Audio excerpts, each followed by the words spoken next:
Well, hi out there in Radio Land and YouTube Land. It's Ham Radio Man Oz with episode number 7.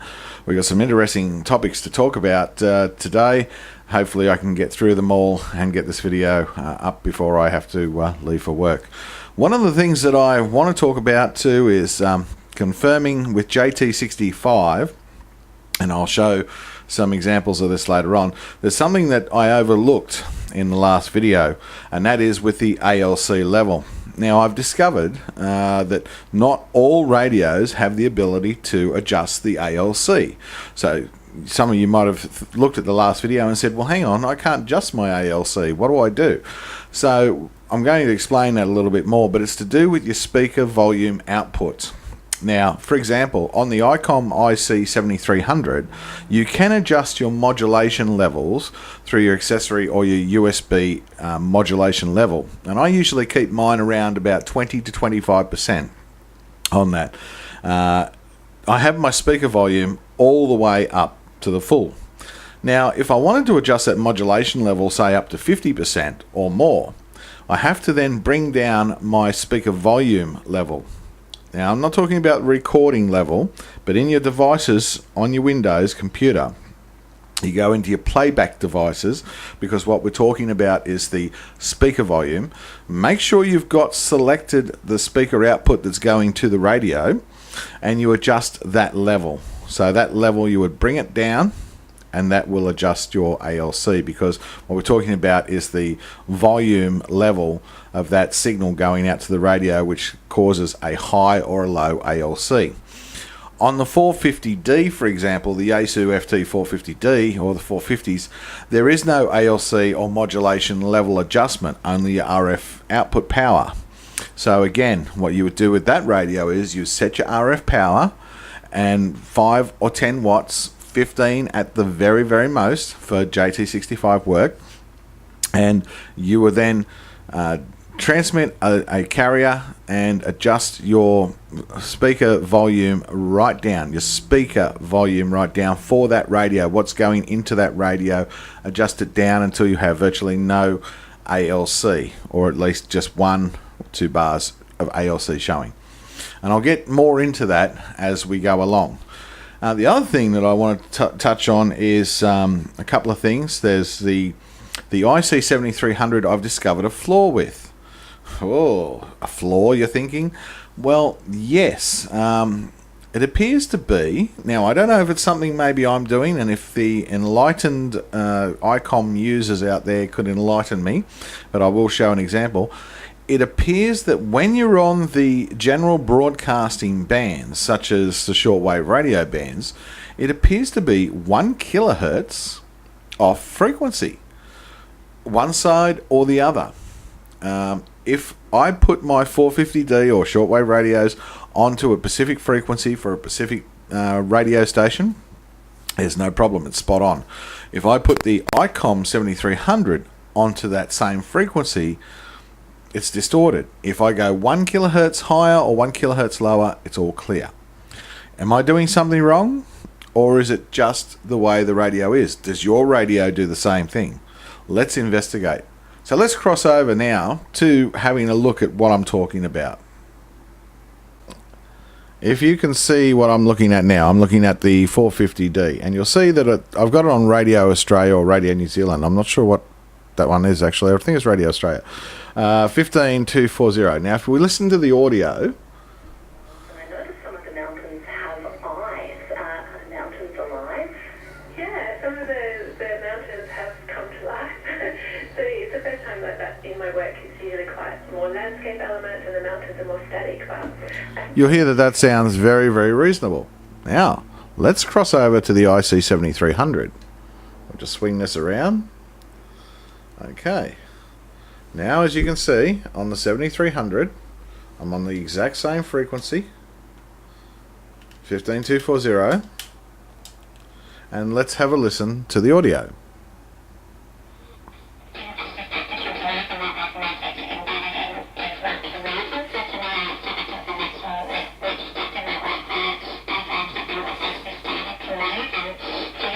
It sounds pretty terrible, right? It sounds like it's definitely off frequency. Well, let's go 1 kilohertz higher. I'll just get it onto 4.1 and let's have a listen again. They kind of wander aimlessly around the galleries, yeah. Whoa. Beautiful sound. You're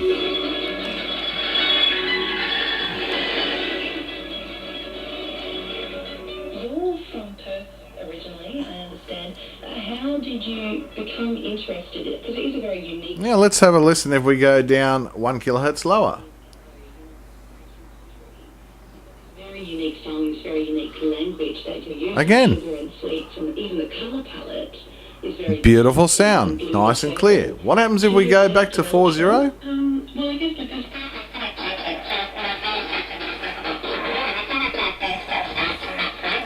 Sounds terrible. So, let's have a look at the scope and see what's going on. You can see on the scope here that it is actually showing as 1 kilohertz lower. If I bring the span up on that, let's try and make that a bit more visually easier to see. Not that I can do it. Okay, let's see, there we go. That might be the better one. If you can see that, it actually looks like it is 1 kilohertz off frequency. And yet, if I tune it 1 kilohertz lower, it jumps all the way over here. But, well, that didn't happen then. I mucked that up. Let's go there. You can hear it's on frequency, but the frequency is showing up over here as opposed to where in the middle. Am I doing something wrong? Let's go to 4.1. Now the frequency is showing over here. I'm on AM, and yet it's not in the middle. If I come back to 4.0, it's showing just to the left of the center marking, but sounds terribly off frequency. Okay, what's going on? So as you can tell from the audio of listening to the two radios, there's definitely something. So if you're an ICOM 7300 user, please let me know if there's something I'm doing wrong, something I've got set up wrong, because it just doesn't seem right. On all the amateur bands, certainly it's working fine. So it's not, to me, an issue that I can't tune the frequency, but the frequency is not showing accurate. So is it just a setting? Have I just gone crazy? I'm not an experienced person with the 7300. It is a beautiful radio. There's a lot to learn about it. There's a lot of different functions, a lot of different settings. It's a very in-depth radio. So maybe I'm overlooking something. So if there is something I'm overlooking, let me know. Okay, now we're going to get back to the JT65 side of things, and I'm just going to go over a couple of things that I left out on the other video. Okay, so what we're going to do now is I'm just going to bring up my software that I use for JT65, and I use JTDX. That is my preferred software. One reason I like it is because it takes control of my radio beautifully, and really enjoying the way that this is laid out. Once you get used to it, very easy to use, very simple. There's a couple of things I do like about this as opposed to any other software, and I'm going to mention those as soon as I can. Now, one thing that you want to do is make sure that your radio is actually in USB mode, upper sideband mode, not into the data mode, but just into the upper sideband mode, because that's where your signals will originate from.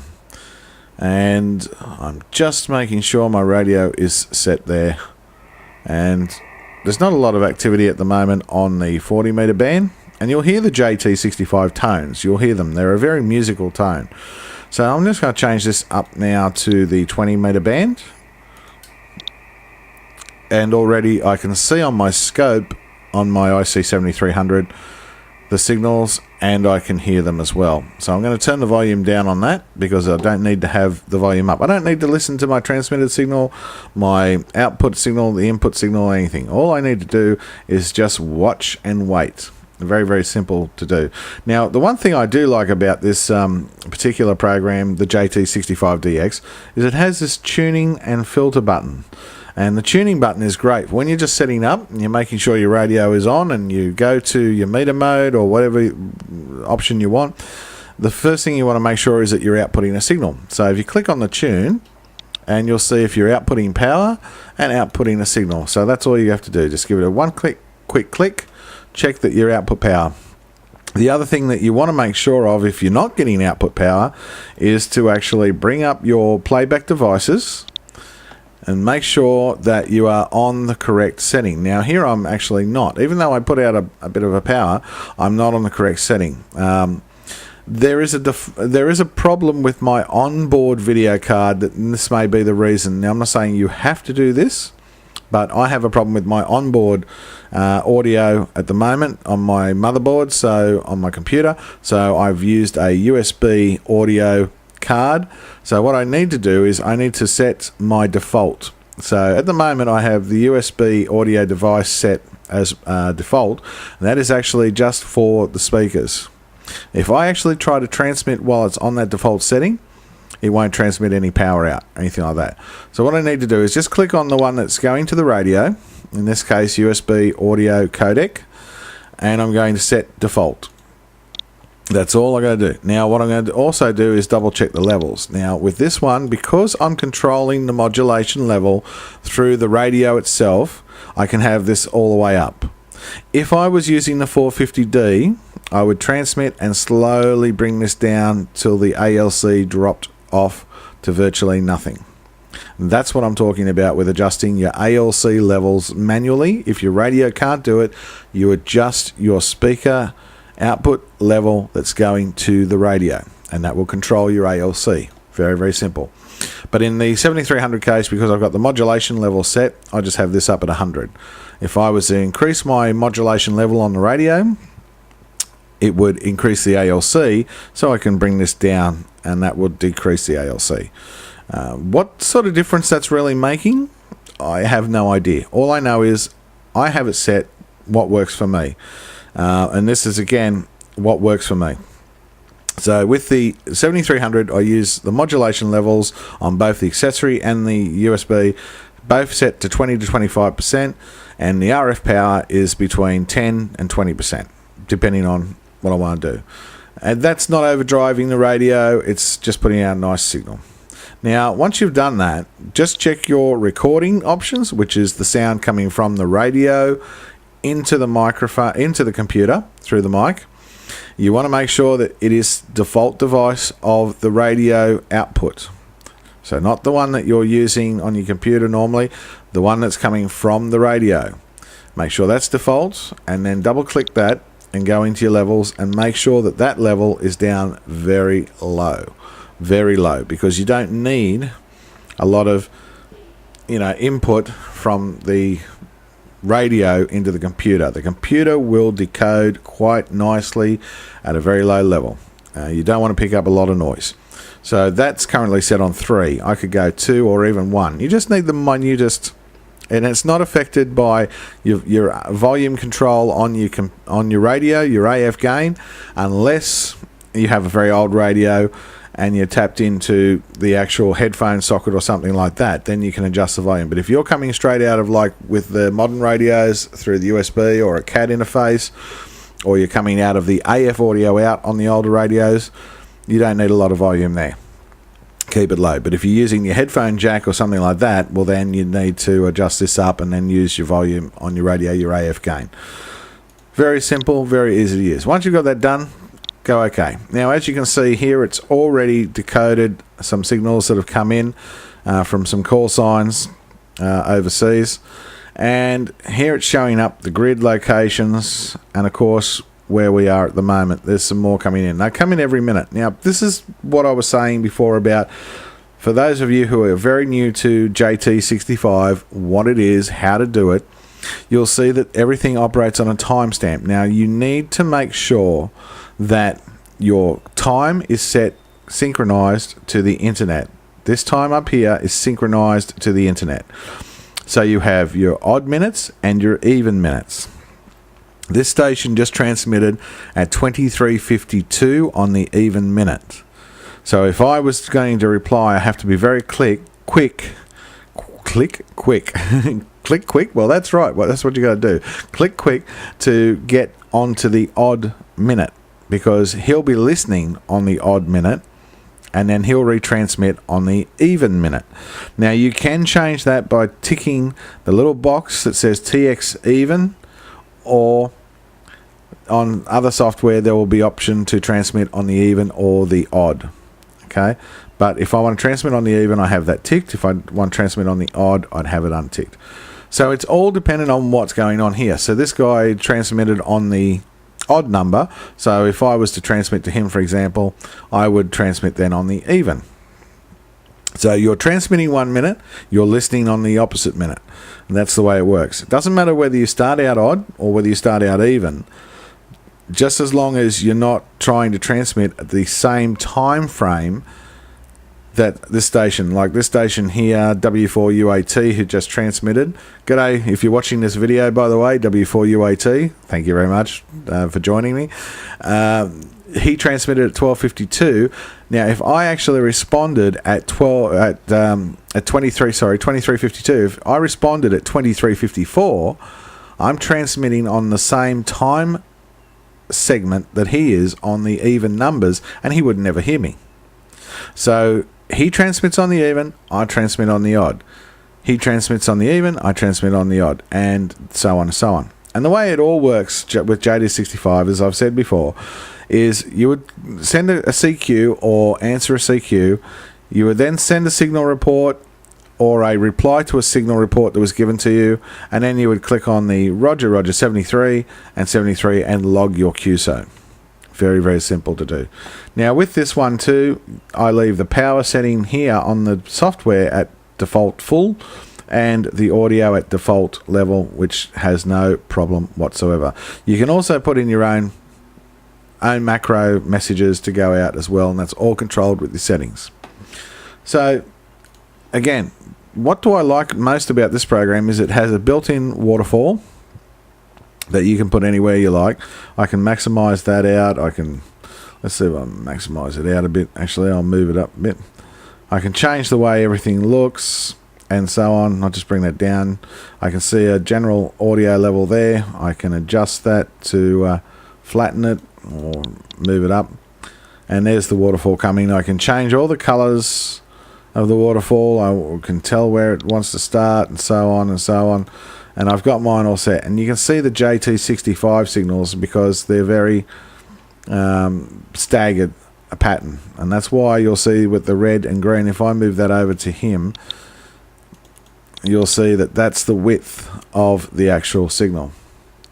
Okay, so I'm not going to go into details there. But the add-ons to these make it very easy too. You can get the add-ons to any of the major softwares.